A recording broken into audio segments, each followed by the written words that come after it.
It's kind of like when I talk about welfare. Black people are always like, white people's on welfare, more white people. I'm like, not per capita though. 12% of white people are on it. And we, unlike black people, we disown our losers. But black people put on a pedestal.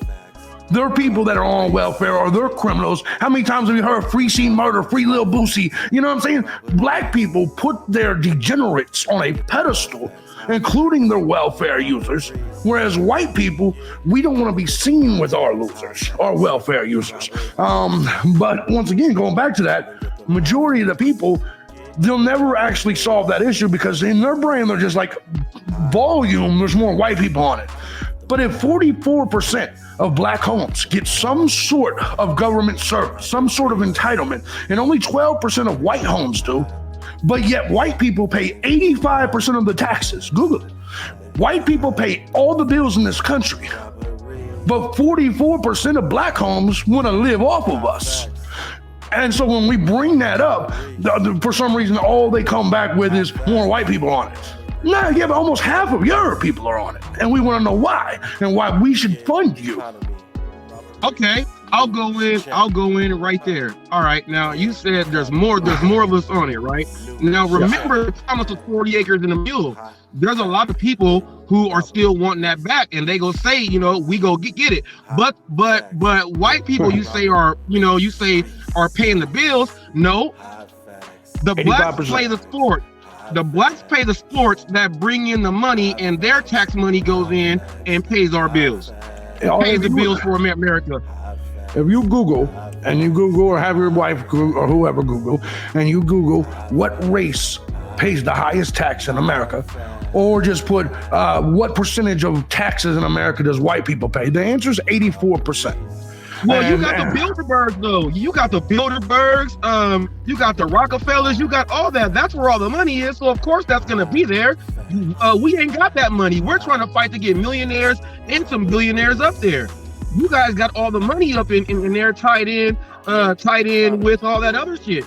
So, of course, the taxes, if you guys have all the money, all the taxes should be coming from your way. Right, and I agree with that. But the problem is when black people ask for handouts, though, what about us that say no? Because I understand you talk about the 40 acres and the mule. Let me make this clear to you. I didn't promise you that. And most white people that's in here with me, they didn't promise you that, and they're not going to ever give you that. Most of us white people would rather have civil war than give reparations to you because you've never folded a single pair of my drawers. You've never cooked a single egg in my house. You've never enslaved. You've never been enslaved with me, period. I don't owe you shit. And since, once again, you could say, well, the country does. Well, once again, we go back to 85% of the money in this country comes from me, people like me. No, not people like you. It's slave work. Sports is slave work. Sports is put there to run down time, and it's slave work. That's why everybody has a number and a stat. You're a stat. It's slave work. You're just willing to go do this to be exploited, to go be out there. But it's slavery. It's still slavery. But let me go ahead and throw this. Let me throw this one up there really quick. One quick. More crimes because of facing higher economic insecurities and limited economic opportunities. This is plausible, okay?